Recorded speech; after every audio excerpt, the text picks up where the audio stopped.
Hey everyone, good evening. Good evening, Sal Sophia here. Thank you for joining us. We hope that you found it easy to get in this evening. We'll be getting started in a few minutes. We have a tremendous presentation and educational session for you. But we'll wait a little longer, maybe a couple of more minutes to just give other folks a chance to get in. So just be patient. We'll be right with you. Are you a singer by chance, Sal? Can you sing for us a little back? I can, but I had practiced last night, and so my voice is a little raspy. They're But popping in. There's a lot of them popping in. The music I sing isn't something most people, well, maybe, I don't know. It's music from the 50s, 60s, and 70s, you know. I don't know. You have that voice. I'll bet it's kind of a Frank Sinatra type flair. No, it's sort of like a street, kind of a street singing cred voice. You mean like Tupac or Biggie Smalls or something like that? No, more like, I'd say more like, well, I don't want to say the Drifters because, you know, that would be like way out for me. But groups from the 50s and 60s and the early 70s. So we do some doo-wop, rock and roll, I see. That type of street stuff. Yeah. So we have a good time. Hey, folks, by the way, can you hear us and see us okay? So in the questions and answer pane, can you tell us if you can see us and hear us okay? We have attendees that I see are registered popping in. Yeah, so far, Sal, it looks like yes on both. I don't know if you can see the responses, Sal, but we're good to go on the AV. Hey, that sounds great. Thanks for being with us here and taking your time away from your evening. But the subject matter that we're going to present to you is really, really important. Again, my name is Sal Sophia. Many of you may know me. If it's your first time to get to know who I am, been in the financial planning business or industry for over 30 years. Also work as a realtor. And so I bring, various or a broad spectrum of knowledge to the table. And one of the subjects tonight that we're bringing here is Social Security.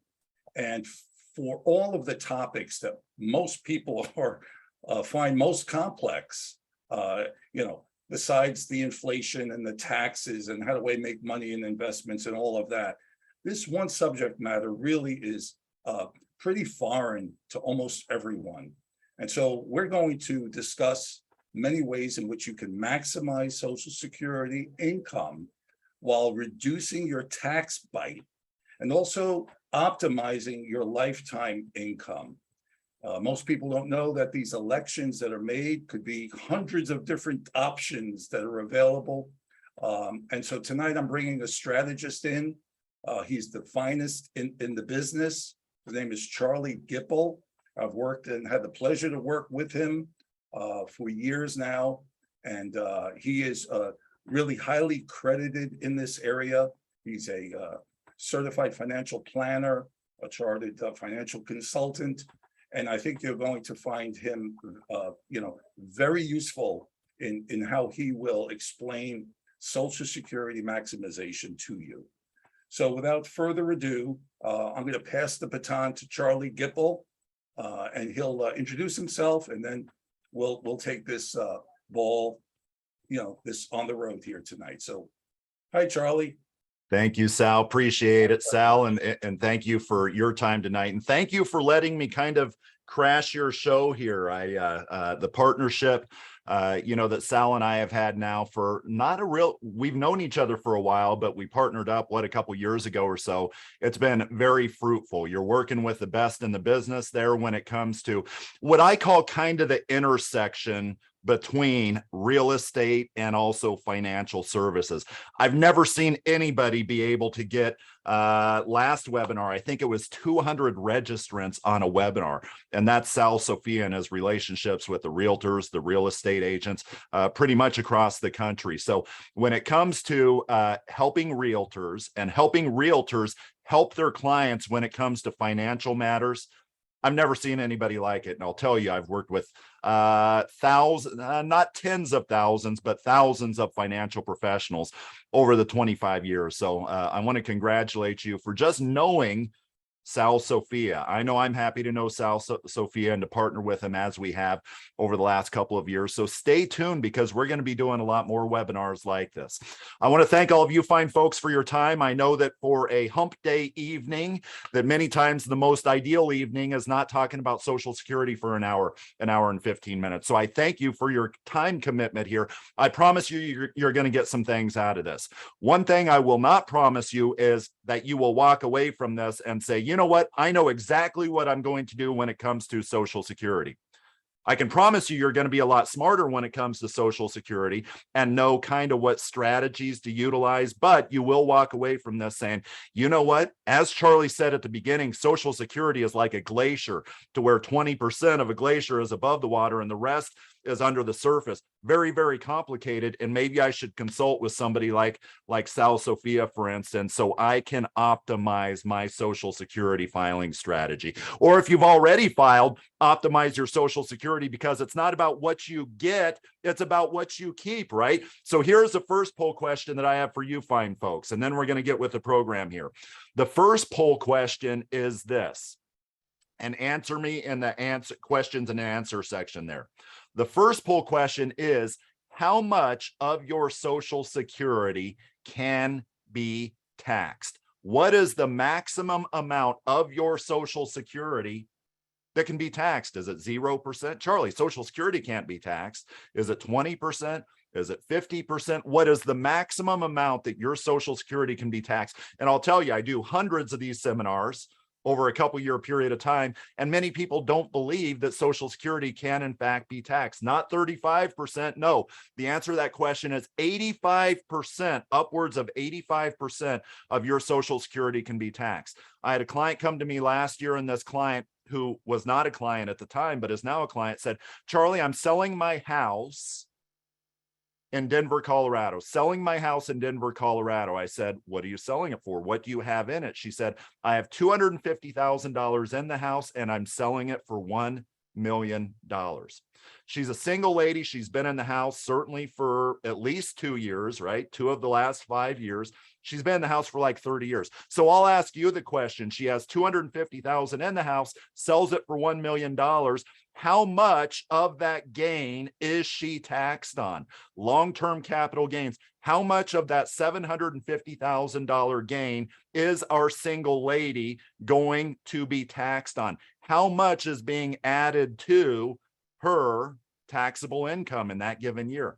Anybody know the answer to that question?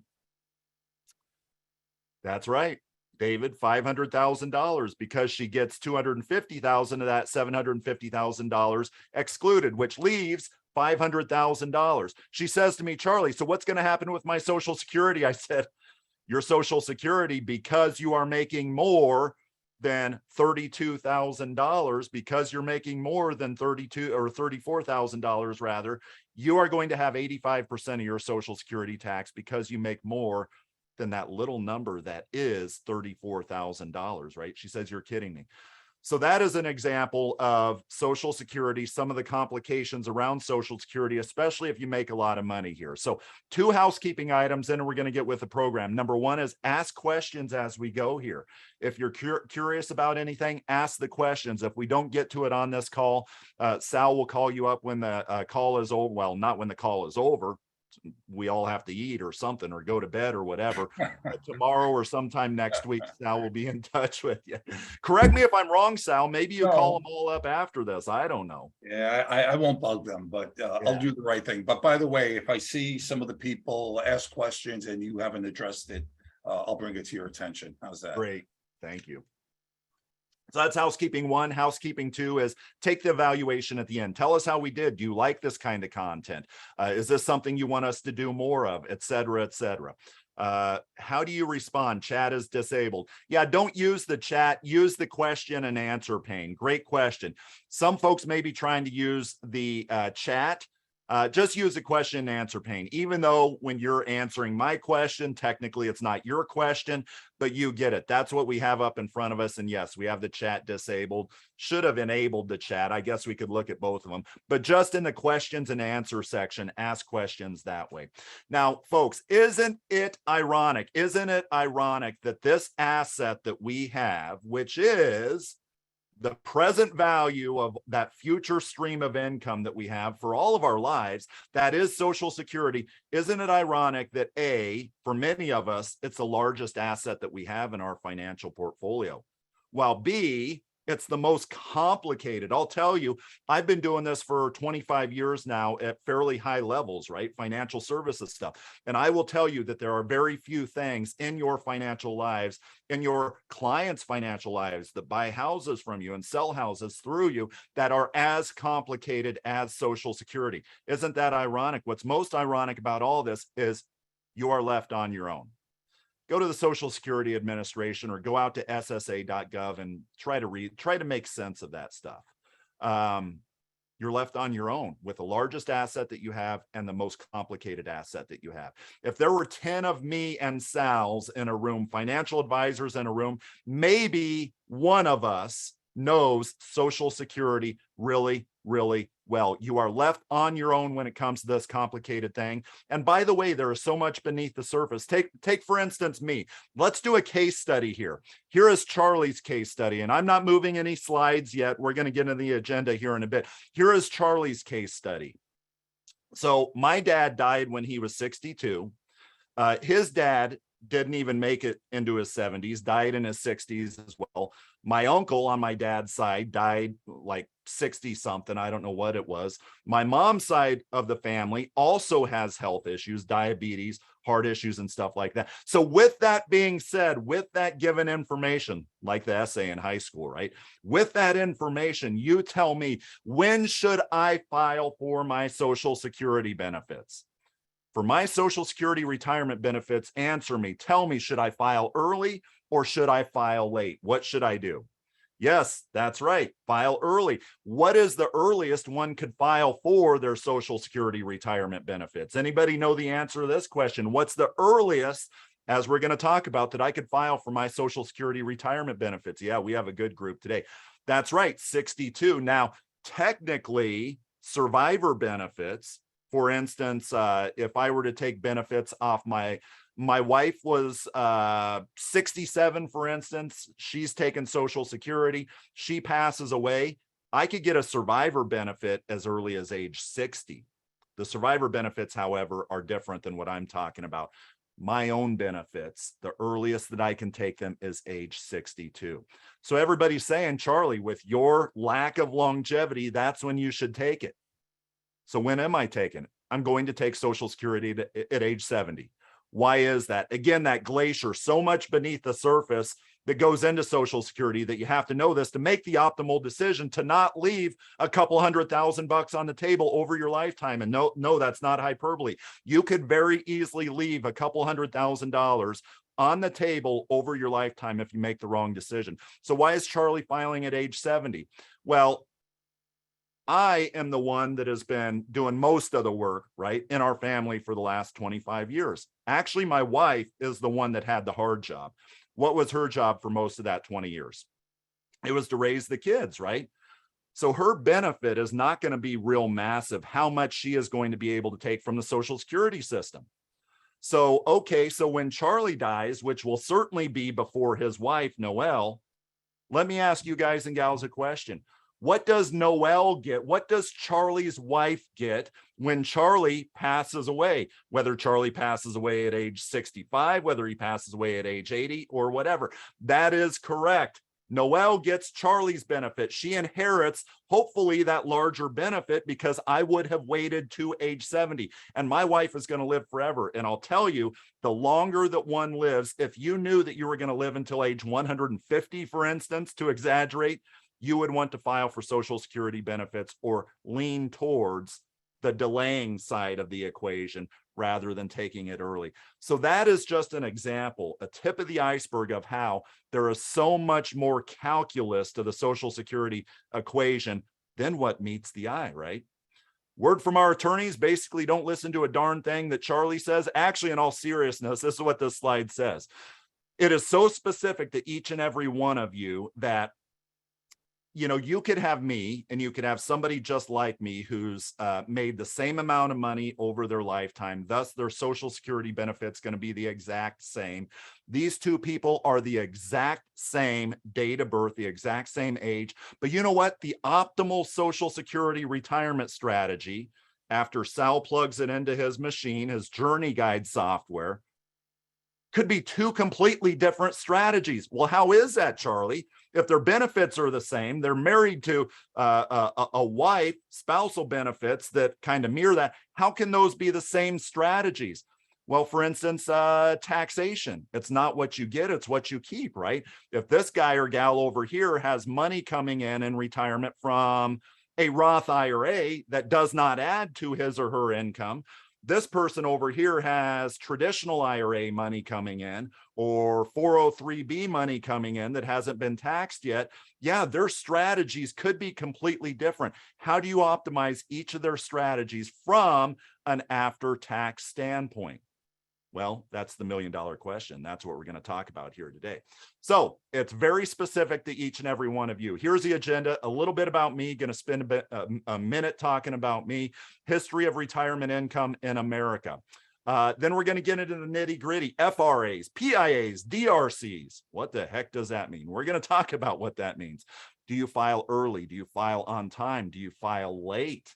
What if you're married? What do you do? We're going to get into case studies as well. Oh, we're also going to talk about Social Security taxation, as well as if you continue to work while on Social Security, and if you filed for Social Security prior to your FRA, your full retirement age, what happens?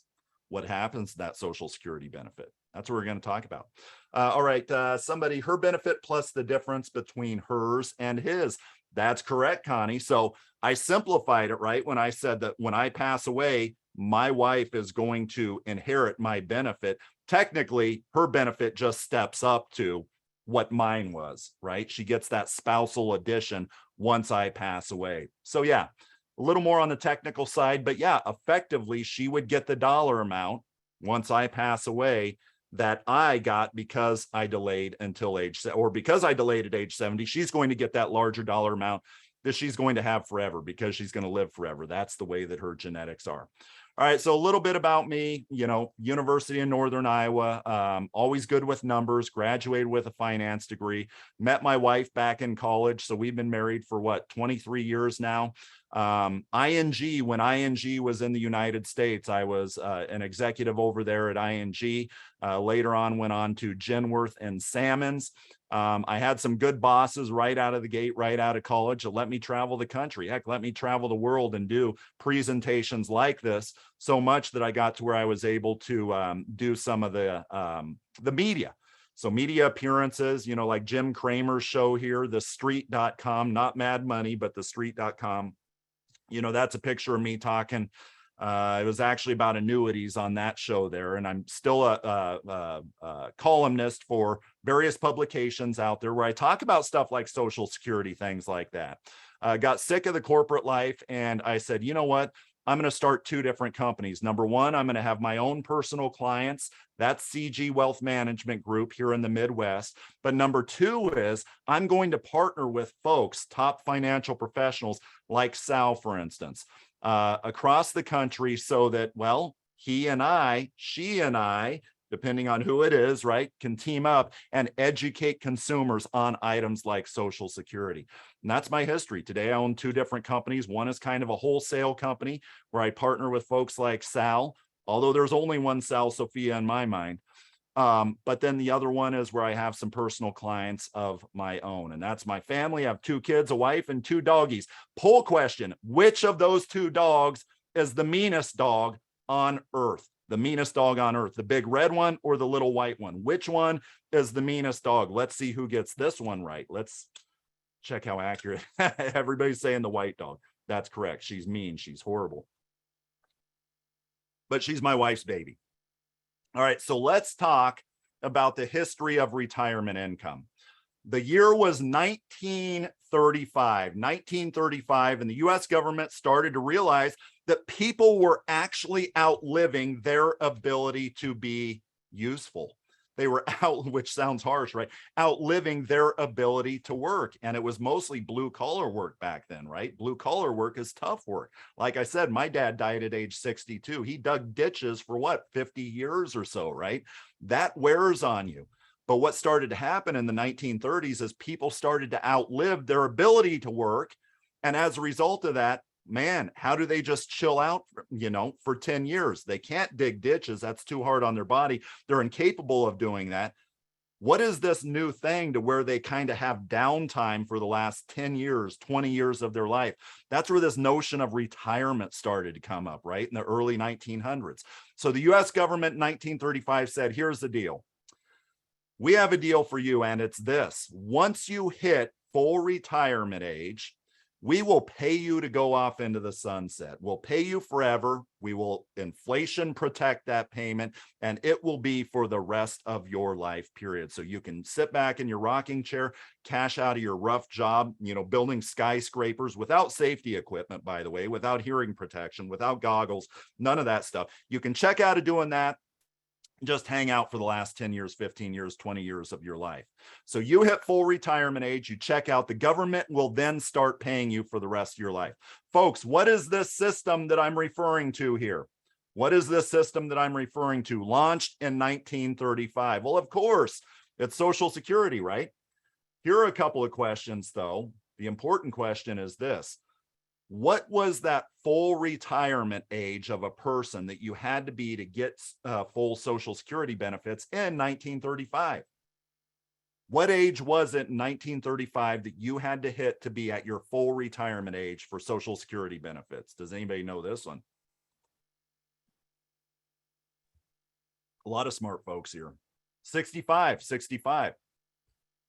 Okay, but when you think about it, what was the life expectancy of a person in 1935? So if you had to be 65 to get benefits, what was the life expectancy of a person in 1935? The answer to that question is 62 years of age. On average, you would not even live to get a Social Security benefit. But you know what? If you did by chance, win the gene pool lottery, I guess, make it to age 65, well, the government's going to take care of you. So here is what you have. You have this notion of Social Security and then later pension plans, defined benefit pension plans, to where you get a lifetime income that you cannot outlive. You sit back in your rocking chair and it's pretty stress-free. If you spend that check in a given month, you go out to the mailbox and what do you see? You see another check. Defined benefit pension plans and Social Security, those are two of the best things on earth, right? But what started to happen? What started to happen? By the way, folks, the decumulation years, we go through our accumulation years accumulating money. You accumulate money, and as long as you have money to put away, it's pretty simple. I mean, it's a pretty simple calculus. You just throw money into savings or into the stock market. The stock market's averaged 10% since the beginning of time. Today, by the way, folks, annuities are guaranteeing 5% interest rates for 5 years, right? Which is great, 5% for 5 years. But back to what I'm talking about. So accumulation, you just accumulate. When you retire, boom, you have this amount of money. The notion of preparing for retirement is quite simple. But what happens once you retire? The calculus completely changes, right? Why is that? Because most of us want to enjoy our retirement. Okay, well, what does it take, folks? What does it take to enjoy your retirement? What does it take to enjoy our retirement? Just throw some stuff out there. What does enjoying retirement require? Good health, Charlie. Health, yep. Money and health, Pam, that's right. Money, yep. It requires money. So you want to enjoy your retirement, but you don't want to over-enjoy retirement. What happens when you over-enjoy retirement? You run out of money and maybe you have to go back to work. So this is a tough calculus. How do you enjoy retirement, but not over-enjoy retirement? Here's what a guy named Tom Hegna talks about. Says the calculus, when it comes to your retirement years, is so much more complicated. But in reality, here's what happens is we spend our lives accumulating money. We have these dreams. Once we hit retirement, we're going to buy a boat. We're going to buy a lake home. We're going to buy a country club membership. We're going to rub elbows with the big dogs because we've accumulated all this wealth. Well, what happens once you retire? Once you retire, you continue to pinch pennies. Why is that? Because you're afraid of that gas tank running dry, right? You're afraid that you're going to run out of money prior to running out of breath, so to speak. So you pinch pennies. You die with this massive war chest of money. And what happens? That money goes to the kids. And what do the kids do with that money? They buy that boat. They buy that lake property. They buy the country club membership. They rub elbows with the big rich people, right? So the point there is Social Security is one of the greatest things ever because it gives you permission to spend. Pension plans, defined benefit pension plans, they give you permission to spend. Unfortunately, today, only 14%, actually less than that today, of Fortune 500 companies have these things called defined benefit pension plans.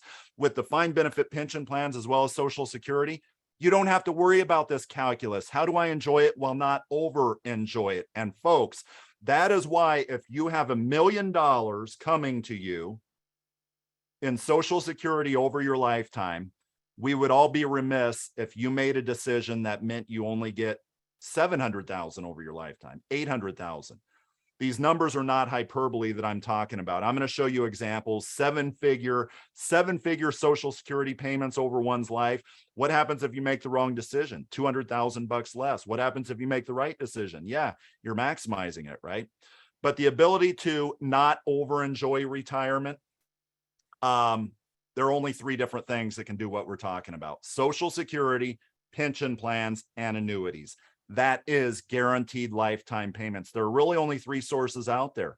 Annuities are a beautiful thing, as I talked about. If you haven't looked at annuities, look at annuities. It's going to be the best year in the history of the annuity business from an industry-wide sales standpoint. Why? Because the environment is perfect for annuities. People are living longer. They're sick of losing money in the stock market, and they're also sick of getting very low interest rates. Annuities address all of those.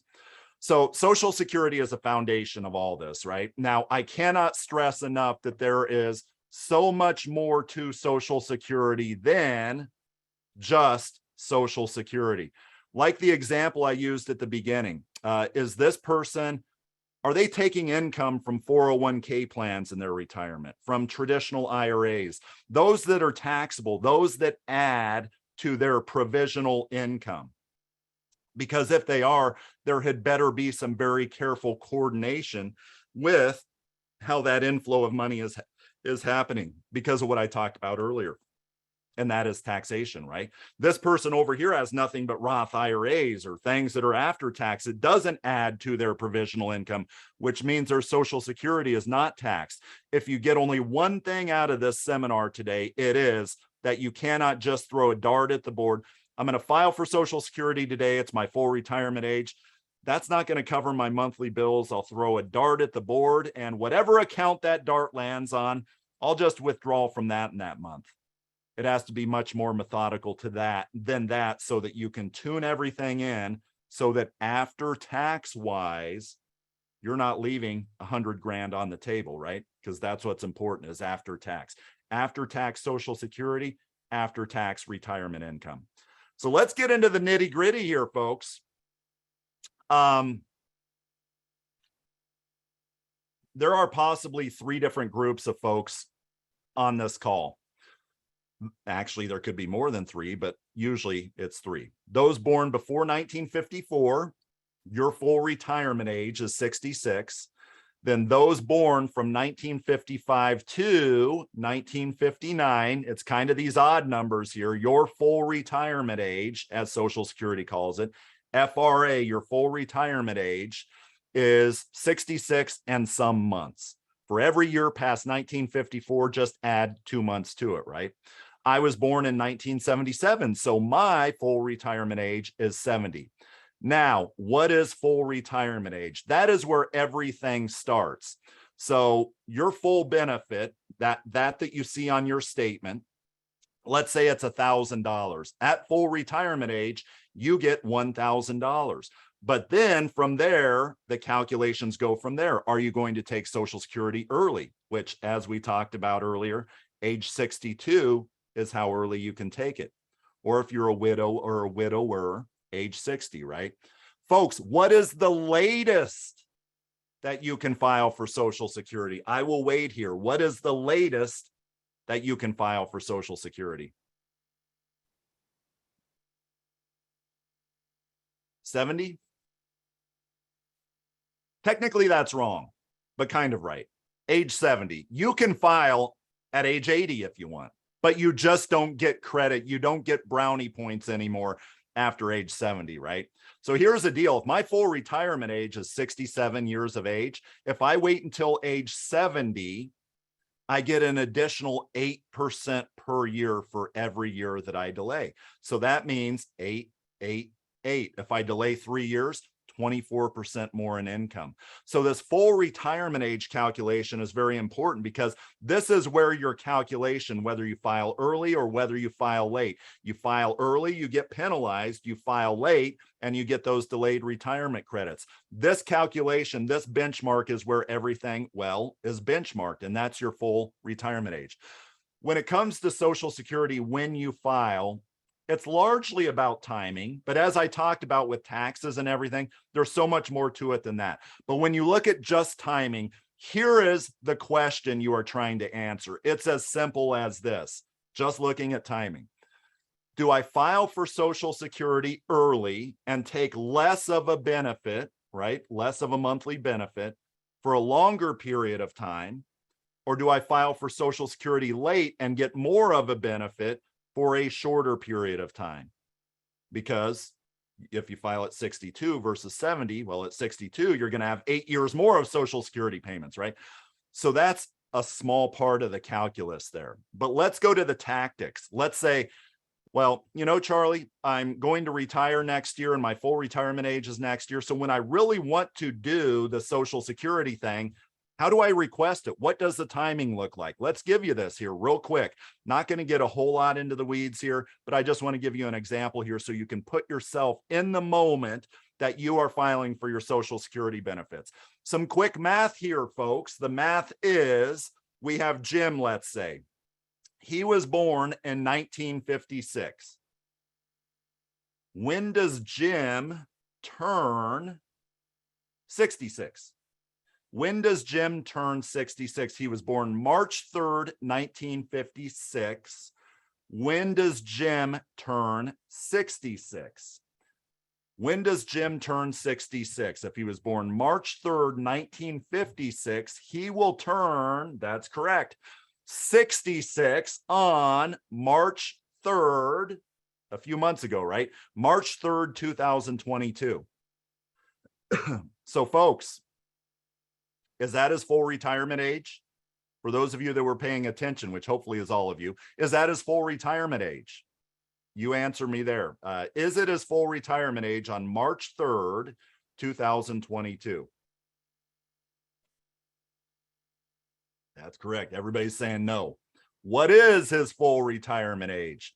Remember, folks, if he was born in 1956, 66 and 4 months. So what does that mean? It means that not March, but actually April, click, June, July, August. That's his full retirement age. So let's say he wants to file so he gets his benefits. His month of entitlement is full retirement age. When does he have to file for that benefit to get it effective as of the 3rd of July, 2022? The answer to that question is the Social Security Administration does not want to hear from you any sooner than 4 months prior to when you want your Social Security benefit. So that means the previous 4 months prior to July, during that window, he can file for his benefit being effective July 3rd, 2022. So what happens? Does a check just show up in the mail at that point in time on that day, or does the EFT just show up in the bank account? No, the answer to that question is it is 1 month in arrears. So you move forward in August, in one of those Wednesdays, he's going to get his EFT direct deposited in his bank. Which Wednesday is it? Kind of funky. It depends on what day of the month he was born.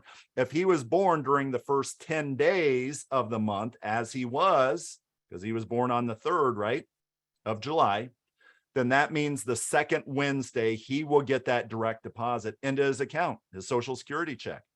If he was born the second, 3rd of the month, then it's going to come the 3rd Wednesday of the following month, and so forth. The 4th Wednesday of the following month, if he was born in that last 3rd of the year. Now, what if Jim doesn't want to take Social Security benefits at full retirement age? Remember, folks, the point that you retire and when you file for Social Security, those two, you should consider them as not connected at all. I mean, yes, once you retire, you need income, but if you have other assets, when you retire and when you file for your Social Security benefits, those should not be connected. It should not be written in concrete that they are at the exact same time. But let's just say Jim, he's not quite sure when he wants to file for his Social Security retirement benefits. Does he want to file at 62? Does he want to file at 70? What is the math here? So if Jim at 66 and 4 months said, hey, I want to file at my full retirement age, if what he saw on his statement as his PIA, which is primary insurance amount, it's a stupid way that the Social Security Administration says your full retirement benefit, primary insurance amount. If that was, say, $1,000, then if he were to retire or if he were to file for Social Security at 66 and 4 months, he would get 100% of that, $1,000. But what happens if he files at age 62, which is, what is that? That's 4 years and 4 months early. Well, he loses about 27% of his benefit. Now, the formula is technically 0.5% for every month that he files early. 0.5%. Let's just call it 0.5% for every month that he files early, right? So what does that mean? If he files a year early, that's 12 months, 0.5% per month. So that would be 6% less, right? And that's very rough math, but what you have here is penalizing to the tune of almost 6% per year. And technically, if he files beyond 3 years too early, the formula changes a little to where it's 5/12. Now, what's important about the reductions is it's not a cliff, it's a slope. Every month, if he were to file at 66 and 3 months, he would be penalized to the tune of, well, somewhere around 0.5%, right? Because he filed 1 month early. Now, what about if he files late? Folks, what did I say? What's the percentage for every year that you delay beyond your full retirement age? What is the percentage for every year? And it's kind of hard to see here the way that his full retirement age is 66 and 4 months. There are some odd months in there, but for every 12 months, how much of an additional benefit is it that you get? Everybody's paying attention. That's correct. 8%. The difference between age 62 and age 70 in this case is 70, you get 76% higher benefits. Folks, question for you. So these thresholds were created once upon a time. And when they were created to be actuarially equivalent. What do I mean by that? I mean, our government looked at these ages. 62, here's a life expectancy. Okay, age 70, here's a life expectancy. These tiers were created so that the total Social Security benefit that you get at life expectancy, basically a wash, right? Almost like if you were a normal American with normal life expectancy, you can throw a dart at this chart, not taking into consideration taxation and all that other stuff that you need to take into consideration. You could throw a dart at this, talking just about timing, and they all come out the same, at least if you live until life expectancy. Now, my question is, when were these calculations created? When was this table created that makes all of these age brackets, actuarially equivalent. When were these created? Does anybody know the year that this table was created to be actuarially equivalent at life expectancy? 1983. So that's 4 decades ago, right? Are people living shorter or living longer than they did back then? They're living a heck of a lot longer than they did back then. So what is my point there? My point is looking at that. With that being said, let me ask you the point. Does that mean that if you were to lean any one direction, having said what I just said, that life expectancies are different than they were in 1983, does that mean that maybe you should lean more towards the side of delaying filing for Social Security, or lean more towards the side of filing for Social Security benefits early? Which side should you lean towards with that information, just that small snippet of information that I gave you? We have a couple responses coming in. Delaying. That's correct. Delaying. I wasn't going to show you this chart, but I'm going to show you this chart. Delaying. Why is that? I'm going to go all the way through this to the very end. I wasn't going to show this, but I'm going to show it. You see, you can see here, the light blue line, that's delaying. That's getting a larger benefit. What is a cumulative benefit over one's lifetime, right? And you can see here in the later years, that light blue line is higher than the red line, which is filing early, right? That's my point, folks, my wife's going to live forever. Therefore, I'm going to file for Social Security at age 70 because she has great genetics. She's going to live until she's like 110, in which case, it would have behooved her to have a larger benefit that she inherits from me versus the smaller age 62 benefit, right? So longer life expectancies make you lean more towards delaying Social Security benefits.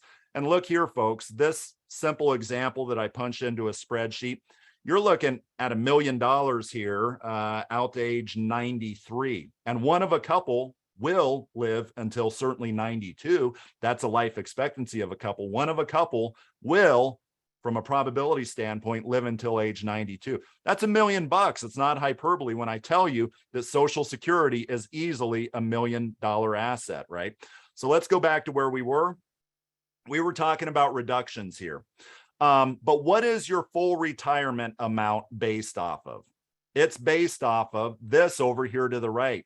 Your 35 years of work history, your 35 years of earnings. What do I mean by 35 years? Am I talking about A, your last 35 years, or am I talking about B, your best 35 years of earnings history? Which one am I talking about, folks? A, your last 35 years, or B, your best 35 years? Which one am I talking about? Or which one is Social Security calculated based off of? Best. That's correct. So the best 35 years of your earnings, what Social Security does is they move. 1980s earnings are different than today's earnings, right? So they take your earnings, they push it forward based off cost of living adjustments and everything, push it forward to today. And then there's this big calculation to where on average, taking your best 35 years cherry picked. Doesn't have to be contiguous with one another. Cherry pick your top 35 years, and that's when they do the calculation. And on average, Social Security is designed to replace around 40% of that, right? If you've ever seen that on the statement, Social Security is designed to, on average, replace about 40% of your pre-retirement income. I was talking to somebody at a seminar I did in Ames, Iowa last night. I had 30 folks in Ames, Iowa. This lady says, I have a defined benefit pension plan. That's going to pay me like 60% of what I was making prior to retirement. And Social Security, I don't know how much that's going to replace. I said, that's kind of cool math, right? Social Security is designed to, on average, replace around 40%. So you kind of have 100% going for you there. That paycheck coming in every single month, you kind of don't have to worry about running out of money. It's being a little facetious there, but now, my point to this is the best 35 years. I get this question a lot, and I get two questions a lot.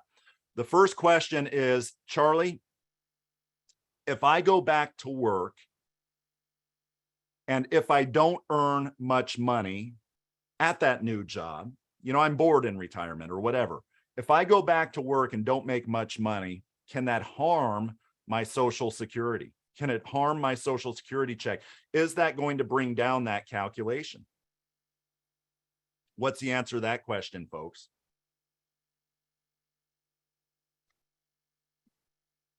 No, it doesn't take a statistician to tell you that you cannot be hurt. Now, tax-wise, you can be hurt, right? If you make too much money, you can be hurt from a tax standpoint, but you cannot be hurt from an income level standpoint if you make too little income. Why? Because remember, we cherry pick the best 35-year period of time. The second question is this, and it has to do with cost of living increases. So if your benefit is, say, $1,000 a month, that doesn't mean it's $1,000 a month forever. No, you get a cost of living adjustment based off of an index that I think is flawed, quite frankly. When you retire, you spend your money on much more inflation. Inflation is a bit of a topic in today's day and age, isn't it? You spend your money on more inflation intensive items. This is called senior inflation. You spend more of your money on maybe travel, which is high inflation. You spend more of your money on healthcare, which is higher inflation. A larger proportion of your money on housing, which is higher inflation. So there's this talk about how Social Security should be linked to not the CPIW index, but an index for the elderly, the CPIE index, that more relates to how people actually spend their money. Why? Because I'll tell you, over the last 22 years, Social Security has lost 40% of its purchasing power because of the disconnect of these cost of living adjustments and what people are actually spending their money on. And here's a second question that I get very, very commonly, if that's a word, common. Sal, I don't know if commonly is a word, but I guess it is now. Charlie, at the end of this year, the Social Security Administration, actually here this month, October of every year, they're going to declare a cost of living adjustment. And that cost of living adjustment will likely be like double digits, like 10%. So Charlie, do I need to file for my Social Security retirement benefits in order to get that 10%, whatever it's going to be, cost of living adjustment? Because inflation is high, right? There's going to be a big cost of living adjustment next year at this time. When I do this presentation, it's going to show 2023. It'll be like 8, 9, 10, 11, 12%. One of those numbers, I can almost guarantee you. So Charlie, do I have to file for Social Security retirement benefits to get the benefit of that higher cost of living adjustment? The answer is no. It comes down to if you're over the age of 62. If you are going to turn 62 either before the end of this year, or if you have turned 62 already, you're going to have that big cost of living adjustment reflected in your ultimate Social Security benefit. All right, let's talk about a fun topic here, spousal benefits. So my wife, let's say that her benefit is $1,000. Based off her earnings record, her benefit is $1,000. My benefit is, and folks, feel free to ask questions as we go here. I am looking at the questions pane here, so if you have questions, I'll stop and answer it. One question that came up earlier that I didn't get a chance to answer is Social Security going away? No, Social Security is not going away. I don't care what some people that don't really understand the math very well say, Social Security is not going away. Because there will always be people putting into the Social Security system, right? Those taxes. The experts, the actuaries say by 2033, Social Security, yeah, it will be bankrupt, but there's still people working, putting into the system. How much does that support? 76% of your promised benefits, right? That's not real warm and fuzzy there, but 76% to be able to support that into the future is a heck of a lot better than getting zero in Social Security. So my point there is, and by the way, Sal, I believe that your system has a way. So when you talk to Sal, if you say, you know what, I want to do a retirement income plan that incorporates Social Security, maybe throw some annuities in there or whatever, after tax, how do I maximize this? The program that Sal uses, that I use a little bit, it's called Journey Guide. And you can actually say, well, what is the optimal strategy? Even if Social Security were to decrease in the year 2033 by the 24% that the actuaries estimate needs to happen. Very cool software. So you're not just making a decision based off of today's juicy Social Security payments, especially if you're the Armageddon type of guy or gal.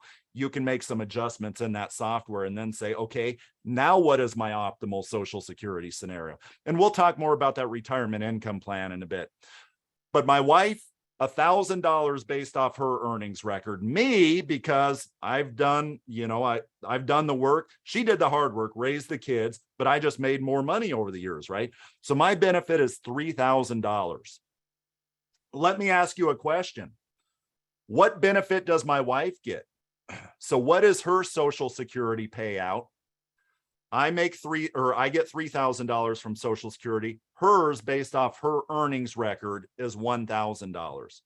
So technically, that's right, Connie, $1,500. Why? Because the Social Security Administration says they operate under the notion that, yeah, Charlie made a good living and therefore has high Social Security, but the spouse has also been responsible for a heck of a lot, even though that's not reflected in their Social Security payment, right? Which I would say that's a good assumption. She had the hard job. So she gets the greater of her benefit or 50% of my benefit. If I'm at 3,000, she gets $1,500, right? Hers was only 1,000 based off her earnings record, but she gets an additional $500 because of my 50% calculation there. So that's spouses, that's married spouses. Now, if she were to say, hey, I can take $1,500 at my full retirement age, but I want to take it at age 62 instead, she is punished by taking it at age 62, even if we're talking that spousal benefit, that 50% spousal benefit. So just keep in mind, just because your husband and your wife, you get to piggyback off their benefit, if that is the case, you still get penalized if you file for Social Security for that spousal benefit early. So that may lead one to think, and I'll ask you the question. So if you delay getting those spousal benefits beyond your full retirement age, do you get credit for that? That's a question to you fine folks. Do you get credit? You're piggybacking on your spouses because he or she was a sugar daddy or a sugar mama, right? So 50% of theirs. By delaying past your full retirement age, do you get those 8% delayed retirement credits? No, you don't. You don't. We have a case study that a lot of people like. I'm going to show you here in a bit. That's an example of exactly that. If you are on spousal benefits and you delay, you're wasting money because you're not getting any brownie points for delaying. What if you were married to somebody for a 10-year period of time? You're no longer married. You're divorced from that person. You're not married today. Can you, based off their earnings record, get spousal benefits? Absolutely, you can. Now, back up to the top bullet point. If you're married, not divorced, but if you're married, you can get 50%. Like my wife can get 50% of mine, right? Another caveat is I have to have filed for my Social Security benefits in order for her to get a spousal benefit. Now you go down below here, divorced ex-spouses, it's a different deal. If you had been married to somebody for 10 years, are no longer married to that person, you get 50% of their benefit, or yours, whatever is greater, right? The same calculus. However, does that person have to have filed for his or her Social Security benefit in order for you to get that ex-spousal benefit? The answer to that question is no. I don't know why that. Here is why I think that is. Because, folks, what would that require you to do with your ex-spouse? If you knew that you cannot file for the spousal benefit unless he or she filed, what would that require you to do with your ex-spouse? That's right. It would require you to talk to the ex-spouse. And many of us, I don't have any ex-spouses, but many of us do not want to talk to our ex-spouses, right? So I tend to think that maybe that's why you have that exception. Ex-spouses, doesn't matter if they filed or not, you can get up to 50% of what their amount is. Let's see, murder, get widow's benefits.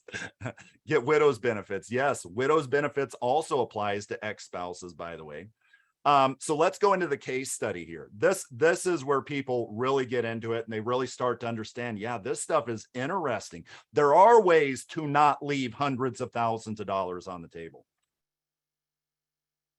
I'm drinking a lot of water. I have some cold going on or something, and I get just dried out easily. So I'm trying to drink a lot of water. So here's Paul. He's 62 years of age, 2 years older than his spouse, Linda. Don't do the math here. Well, 62 plus 1958. Well, that's 2020. We're in 2022. Doesn't matter. I need to update the slide, but the endpoint's going to be the same. So he's age 62, born in 1958. Does anybody remember? Does anybody remember what would be his full retirement age? And usually it's the people on the phone or in the seminar room that were born in 58 that know their full retirement age that get the answer right. But what is Paul's full retirement age? Connie, you must have a full retirement age of 66 and 8 months, because unless you're doing, well, unless you're just really good at Social Security, yes, 66 and 8 months. Now, what is Linda's full retirement age? What's her full retirement age, folks? 67. So remember that table I showed you earlier. I'm going to go back real quick. Boom. Just go back here and show you this table, right? He was born 1958, 66 and 8 months is his full retirement age. She was born in, what was it, 1960. So 67 is her full retirement age. This is the benchmark. This is where everything starts. This is the PIA, the primary insurance amount, right? So let's go back to the case study here. He is 2 years older than her. He's 2 years older than her. We're going to assume, and the systems that we use, certainly the system that Sal uses is more sophisticated than this PowerPoint.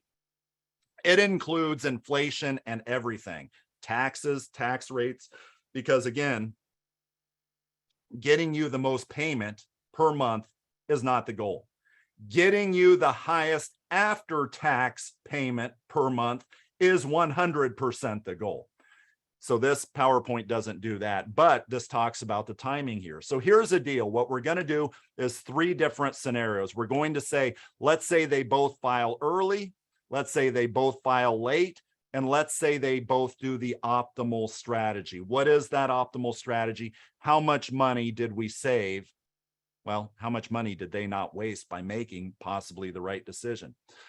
So if they both file at age 62, his primary insurance amount, well, his PIA, regardless of when he files, the PIA is the PIA.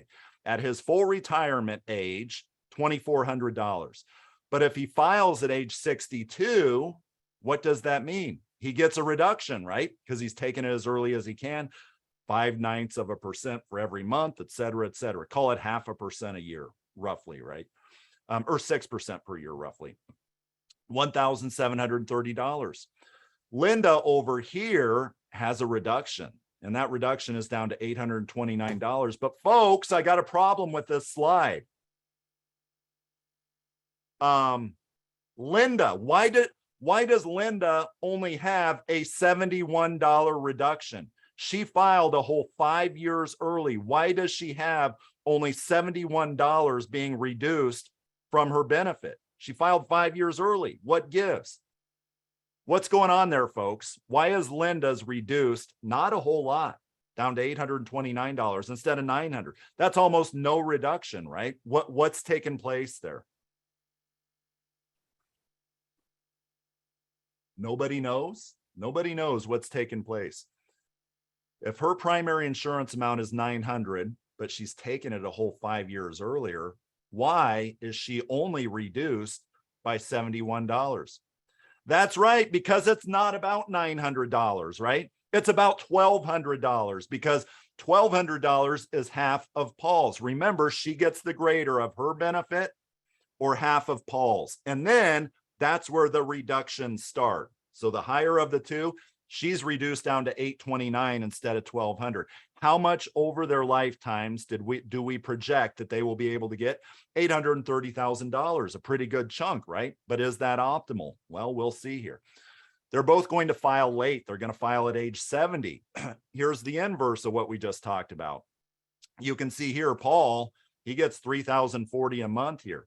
What about Linda over here? She waits until age 70. She gets $1,200 per month. Why does she waited until age 70?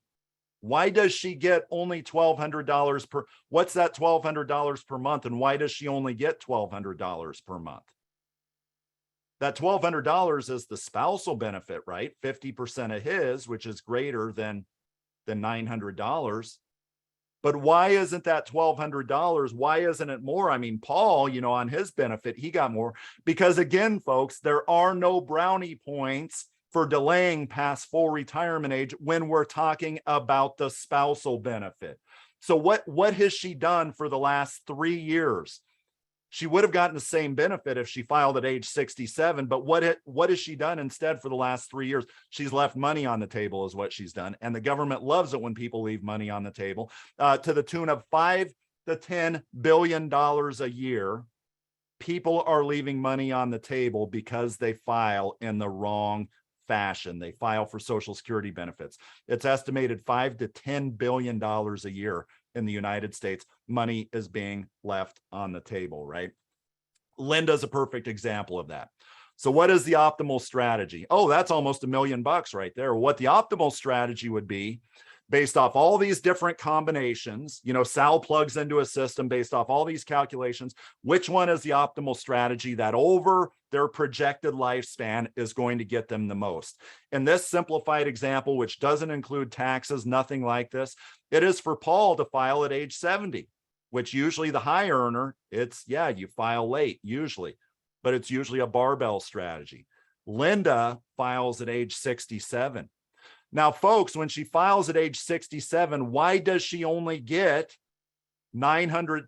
Why does she only get $900 when she files at age 67? This is the trickiest question of all of them.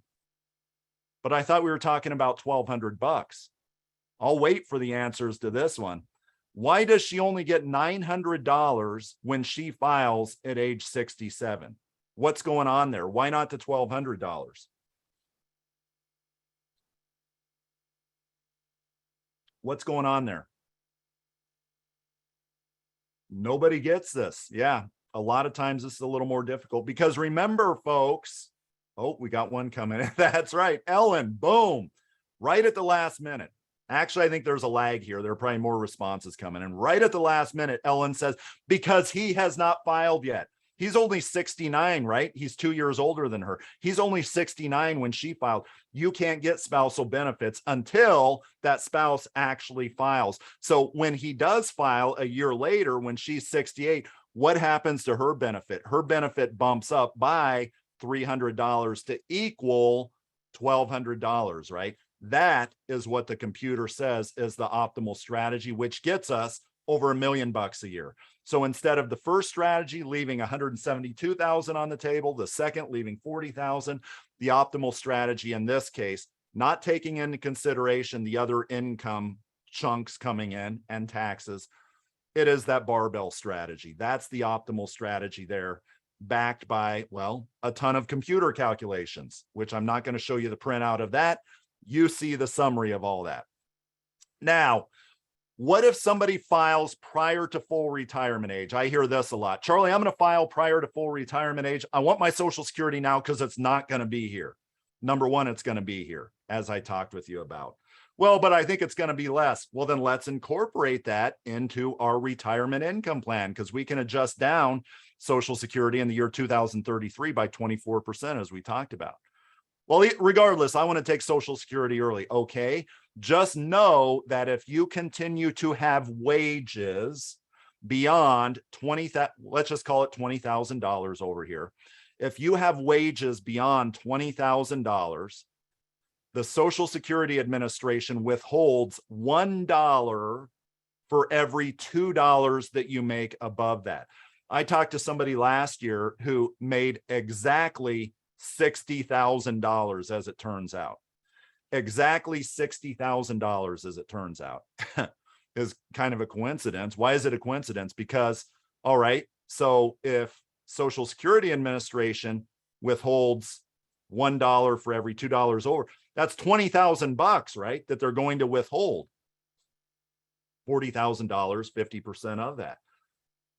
But if she's getting a social, I don't remember what her Social Security check was going to be if she filed at 62. Let's call it $20,000 a year, a little less than $2,000 a month. Why would she file, right?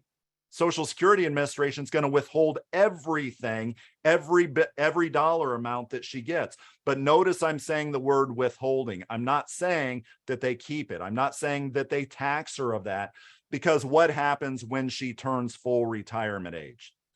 What the administration does is they recalculate her payments going forward. So they say, okay, we withheld all of this. She filed at 62. We withheld all of that. Now we're just going to recalculate it so she gets a higher payment over her lifetime. We return that money back to her that we withheld, right? So that is a concern prior to full retirement age if one files prior to full retirement age. A concern regardless of when you file is taxes. So this speaks to the after-tax type thing. Can your Social Security be taxed upwards of 85% of your Social Security is taxed? Absolutely it can. And all that it takes, if you're married filing jointly, look down here at the bottom, $44,000 in provisional income. Remember my lady at the beginning who is going to have an additional $500,000 in provisional income? It's safe to say that 85% of her Social Security was taxed. By the way, it's safe to say that her Medicare IRMA, that she is going to be paying hundreds and hundreds and hundreds of dollars more as a result of that large capital gain that she got from the sale of that house, right? You real estate folks, you deal with that day in and day out. So just know that when it comes to Medicare charges, $500, $600 a month premium that she is going to start paying in the year 2024, 2 years from the point where that's the way Medicare works. But in addition to that, she is currently paying taxes on 85% of her Social Security because she's above, single lady, right? She's above $34,000. So think of this, provisional income. Well, Charlie, that's very low, but what is provisional income? Provisional income is gross income. So think of your earnings. Think of unearned income. So this is where IRA money comes in, traditional IRA money that hasn't been taxed yet. Well, you take from that that is taxed in retirement, that adds to your gross income. 401ks, that adds to your gross income. But not only that, you take 50% of your Social Security benefit, add it to that, and that is provisional income. And if that provisional income, again, is above $44,000 for a couple, up to 85% of your Social Security can be taxed, right? This is where that coordination comes into play. I will tell you that probably about 60 to 80% of the time when I run my retirement income plans for my personal clients, it says, hey, if you want to retire at, let's say 65, it may behoove you, it does behoove you many times to wait until age 70 to file for Social Security. People say, well, Charlie, but what's happening during that gap there, that 5-year gap? What you're doing is you're spending down your other assets. And what you're doing is you're separating out the taxable stuff from your Social Security. You're quarantining off that Social Security from the stuff that can otherwise cannibalize your Social Security because of taxes. And that's completely different. This quarantine structure, you spend down your assets over the 5-year period of time, then take a larger Social Security benefit. That's completely different than what many people do many times, which is I retire today, throw a dart at the board, Social Security, filing today, and whatever income I need every month, I'm just going to take that additional from whatever account that is. That's a tax bomb right there. Many times, that's a tax bomb. So that's where the calculus, that's where the formula in the retirement income plan comes into play. So here's really what the retirement income plan does. Sal does it very similar to, actually, Sal does it better than I do, especially when it comes to real estate, folks. He knows the language. I don't know much about real estate. I know a lot about real estate taxation, but not much about real estate beyond that. Here's a retirement income plan I did recently. Social Security plus some income they were going to take, minus taxes. We estimated that when this person retires, the $1 million question, what is my number, Charlie? What can I take in retirement per year? Well, if you're going to live well into your 90s, one of the two of you, $40,000 per year. With the status quo, you can take $40,000 per year. But I'm not here to talk with you about the status quo. My job is to make your life better, right? After taxes, when we optimize, when you file for Social Security, instead of at full retirement age, what if you filed here and your spouse filed here? What if we added an annuity to the equation, right? That many times will skyrocket it up as well. And what we had, the end result was an additional projected, albeit almost $700,000 in wealth over their lifetime. And that's the retirement income / Social Security optimizer plan. Normally, I'll tell you, I don't know. I know that Sal's not charging for those of you on the phone, but I'll tell you what I charge for those plans. Again, Sal is not charging for these retirement income plans, but normally I charge $999 for them, right? It's a full-blown financial income plan is what it is. So here's what I would do. I would encourage you to, number one, take the evaluation. We have an evaluation that's going to pop up here in about a minute and a half. Tell us how we did. Also in that evaluation, by the way, it's going to tell Sal, are you one that wants Sal to call you and go over a retirement income plan? Again, he's not charging. I usually charge. I'm just the guy giving the presentation today, but that retirement income plan, probably about 80% of the folks that I present to do that retirement income plan, even with a price tag on it. And there is no price for you fine folks. So take the evaluation. In that evaluation, do you want the retirement income plan? My contact information doesn't really matter there. Sal is your guy. I work in partnership with Sal day in and day out. We even do some Zoom calls with his clients occasionally when there's something that's best for me and him to tag team. And Sal, with that, that's all that I had before we pop up the evaluation. Do you have anything that you want to add before we get going here? Hey, Charlie, that was fantastic. I learned a few things myself, actually. Some people had questions. I think Ellen had a question. It's a good question. Maybe we can answer that one for her. And Ellen wrote this, is there an age limit on being taxed? No, there's not.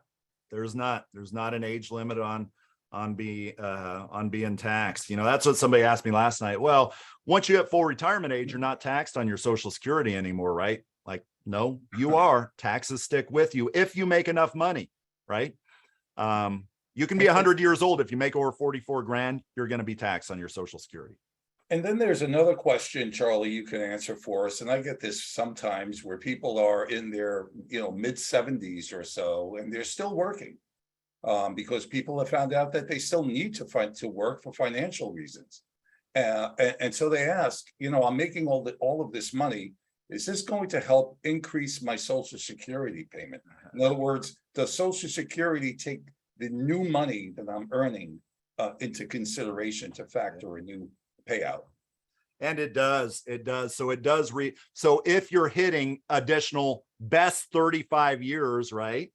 So if those cherry pick 35 years, if you're adding to that, then yeah, they do recalculate it every year favorably. But of course, you have the double-edged sword of you're making good money. That's right. But what do you have on top of that? Taxes, possibly 85. Yeah. And you have that extra high expense of your Medicare Part B, which we're really running into a lot now. Irma, right? Right. And so it's called IRMA, but what it means is $400, $500 a month in Medicare payment every month coming out of your pocket. So my lady who sold the house, Sal, $500. Yeah. Yep. So these things are real. with inflation skyrocketing, with what's going on in our country, people are really running towards safety, more now than I've ever seen. And they're giving up their, their Wall Street whims of making a fortune, because it gets really crunch time when you're near 60 or 70 years old. So yeah, we throw this out to you. You're welcome to give a call, look me up, get in touch with myself here. And I'm happy to run some reports for you. As Charlie said, we won't charge you for that, but also address your concerns personally. So, I do want to say one thing about some people that had answered some questions. And I'm going to throw this out there tonight that I'm going to give away a free book, a free financial planning book. I'm not sure which one. I have several to choose from, but I'm going to give it to the person that I believe answered the most correct questions tonight. And that person is Connie Klein. So Connie, I'm going to look you up and get in touch with you and send you a nice book. And I think you're really going to enjoy that. So if there's anything else that you'd like to bring up, Charlie, or any further questions, I want to say thank you all for being here tonight, and hope you learned a lot, and there's yet more to come. Nope, Sal, I just appreciate your partnership. You're a legend out there. So I enjoy working with you every day. And folks, thank you for your time. The evaluation is going to pop up here. Please tell us how we did. There are also some questions. Do you want to talk with Sal about your retirement income plan? And here it comes in about 3 seconds. It's coming up. Thanks, Sal. Thanks, audience. Talk to you next time. Good night, everyone. Be well, be safe.